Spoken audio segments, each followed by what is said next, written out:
Are there advantages to aging? Yes, I am Debbi-Jo Horton, and welcome to Advantages to Aging. Join my guests and I as we discuss aging and what makes for a healthy lifestyle, which results in a quality life. Thank you for joining me today. Welcome back, listeners, to another episode of Advantages to Aging. I'm your host, DJ Horton, except for today. Today, we're going to have a guest host. Do you remember Andrea Kumlin of Senior Sass? You should have listened to her episode just a couple of drops ago. Andy is going to actually host this episode. Take it away, Andy. Hi, I'm Andy from Senior Sass, and I'm here today with Debbi-Jo Horton of the podcast Advantages to Aging, a scenario that will befall many of us. DJ's mother is facing multiple health challenges. And DJ, I'd like you to walk through the steps of that recognition and how it's impacting you and your family.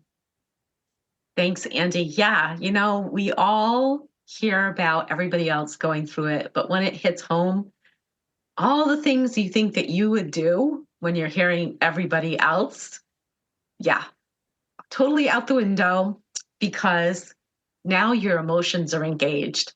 And I realized that, I always talk about being really clear in your communication, being really clear with your boundaries. Boy, oh boy, when you're in an emotional state, when, you get the call that your mother's being rushed to the hospital, too often all those things that we know we should be doing fly out the window.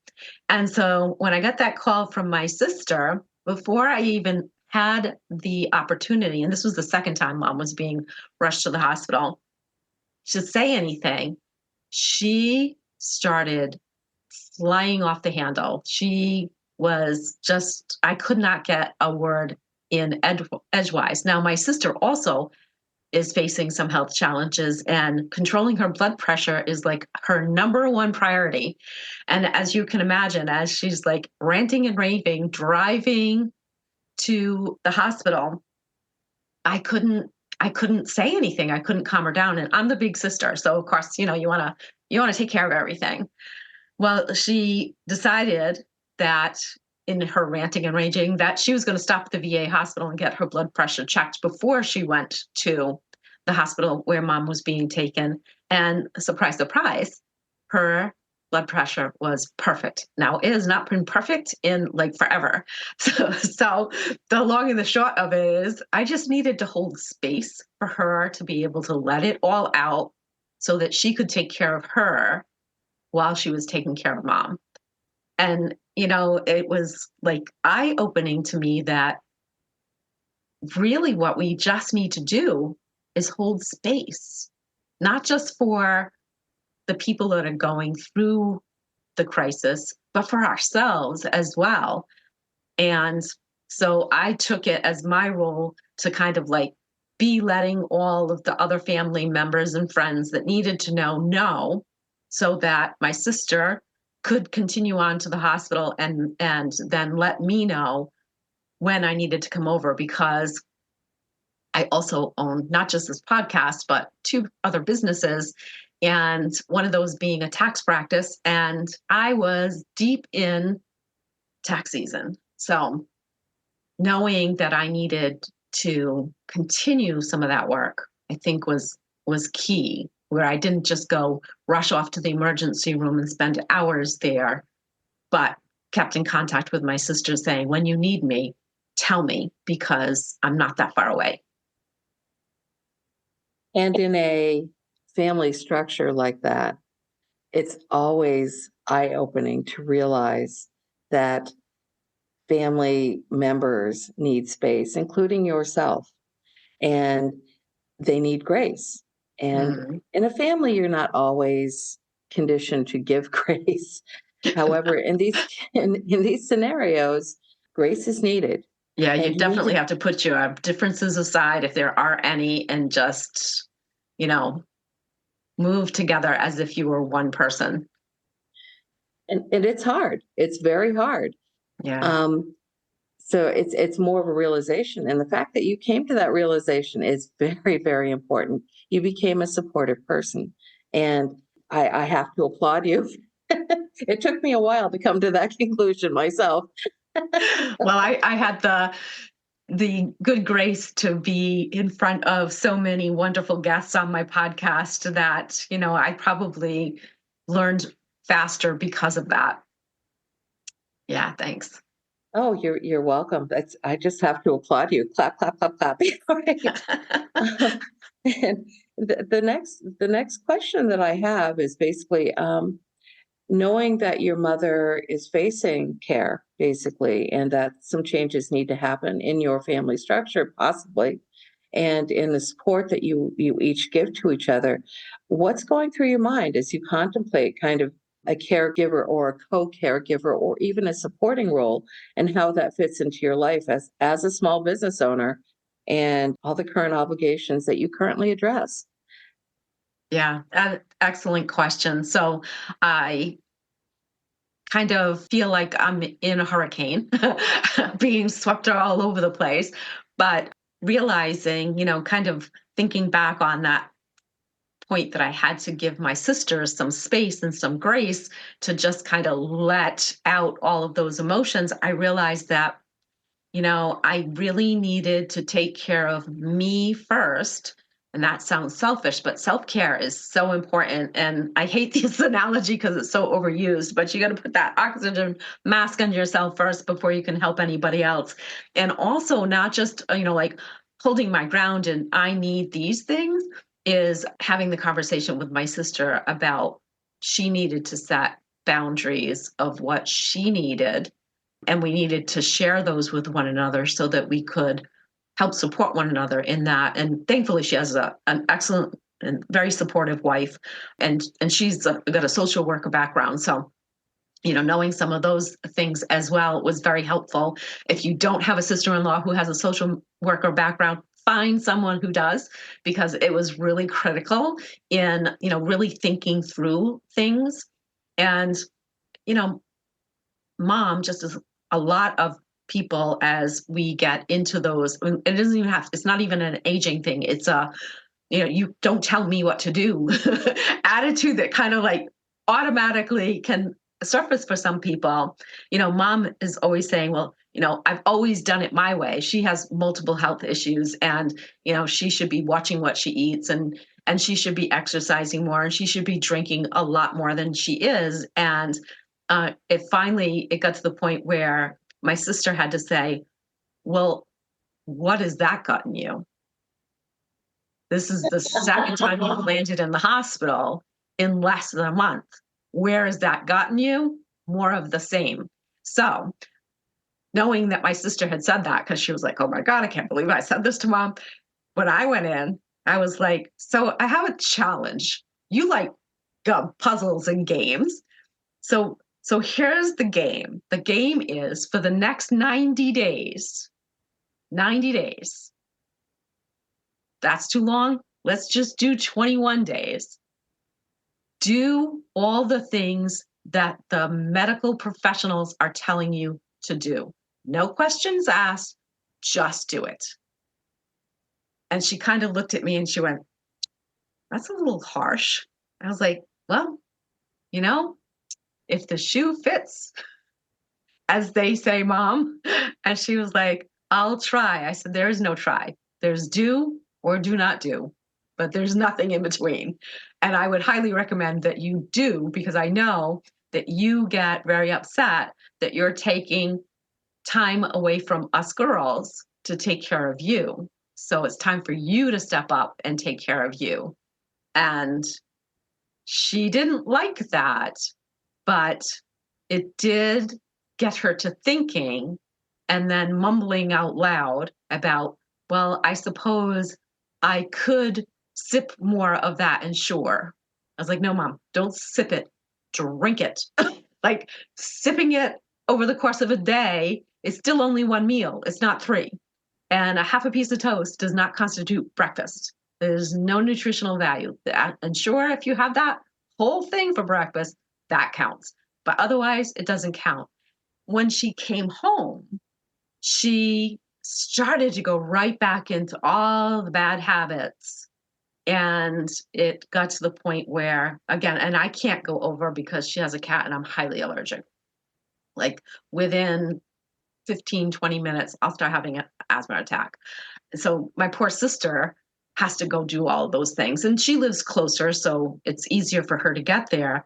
But she got me on the phone, put me on speakerphone and said, Mom wants to tell you what she's thinking about doing. And I can hear my mother, no, you want to tattle on me. So go ahead and tattle.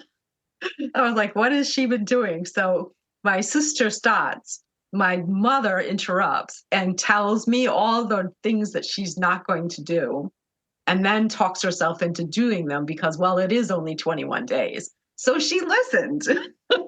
So that was good. And, at first I was feeling like, you don't want to treat your parent like they're the child because they're not. And there's that relationship that needs to be preserved. But there are times when it's okay to serve back the medicine that your parent was serving you as a child, because it's basically their own words ringing in their ear. And who can resist that? Oh, it was the same with us and my mother. We got the old "you're not the boss of me" comment. And it's true. It's true. Yes. We aren't the boss of them, and no one's the boss of you. You're the one that has to take full responsibility. And the thing, one of the things she used to say often, and my sister repeats it all the time, is it's all about the choices we make. I had to, with my mother, say to her, "You have to go here." We had placed her in an assisted daycare during the day. And I told her she had to go there simply because if I had to work, she had to go there to support my work so I could pick her up at night. And she took that. I like Okay. that. Because she Yeah. didn't like it, but she took it. Yeah. Yeah. It's But a way for, and, like having them feel like they're helping you, I think is a great way of getting them to do what it is you need them to do. that's right. That's right. Hey, DJ here. Are you like what I used to be like, with multiple different bottles of supplements and minerals and nutrients and trying to remember when you're supposed to take what when? Gone are those days. Neora's simplified system packs active ingredients in the smallest amounts of products that you have to take, making keeping your wellness and weight management simple. But the last question I have for you, DJ, is what are your thoughts on support? Looking at this potential care exercise, if you will, what are your thoughts on support for yourself and your family, like your sister? Yeah. Um, how, what kind of things are you thinking about putting in place for both you and your family? Yeah, well, luckily, again, because of all the great guests that I've had on my show and some really amazing women that I have connection to here in the state of Rhode Island, there are a lot of resources out there. And so there is almost every single day, at least for the first 2 weeks of mom being home, a medical professional coming in for one reason or another, visiting nurses going out twice a week. There's a program with the EMTs where she lives that they come once a week to also, check all the vitals and all of that. And they know her, so they know what her issues are. There's a physical therapist that's going in twice a week. There is going to be an occupational therapist, and I'm not sure what that one is for, but they're going to be going in, I think, once a week starting next week. And they also sent over a week's worth of pre-prepared meals. She doesn't like them, but they're easy because she doesn't have to, actually cook them. So, and then asking her to text us what she had to eat just so that we don't worry. She has been doing that. So that's been really good. My sister, as I said, lives close by. So she stops and it has at least either lunch or dinner with her. When she's doing better walking, she said, I'm going to pick her up twice a week and bring her over to the house for dinner. So making sure that she is getting the support kind of gives us a break in that we don't have to be there all the time. But it's made my sister and I realize that we really need to have the conversation of what happens when she is no longer capable with support to live on her own. And we both know that moving her into a nursing facility could very well be the end of the end because she has some very bad negative feelings about that. But we've decided, my sister and I, my brother is deceased, and that's been adding to the problem too. He died 20 years ago. And so my mom is very depressed. And my sister and I have really been making her aware of a key to a lot of this is sort of untreated depression. And so my sister and I are going to have the conversation, or at least start having the conversations, and try to pick a couple of plans of action and then talk with mom about them. So she's not caught unaware. Say, we're thinking this. How do you feel about this? So I think that, if I can leave you with some words of wisdom, I hope it's wisdom anyways, is one, you need to be taking care of yourself. And I don't just mean, like making sure you're getting the right things to eat and the right amount of sleep, because stress can do so much to you. So in my calendar, first and foremost, every single month goes all the me things. Not selfish, it's self-preservation. So my massage, my hair, my nails, dinner or lunch with a girlfriend, maybe a drink out, like all those go into my calendar first. Then all of my business obligations go in, and then there's space for networking and other things. And I talk to my mom every single day. So don't feel guilty if you can't physically be there. Just being on the other end of the phone is so worthwhile because you're keeping those lines of communication open, and there's no guilt. There's no guilt. I'm with her. DJ, this discussion is so important for people to hear. And thank you so much for having this discussion with me and to offer these words, not of advice, but of experience. Thank you so much. So listeners, I hope that you've gotten a lot of great tips out of this episode. Thank you, Andy, so much for being the host of this episode. And be sure to stay tuned for next time on Advantages to Aging to find out what all those advantages are. Bye for now.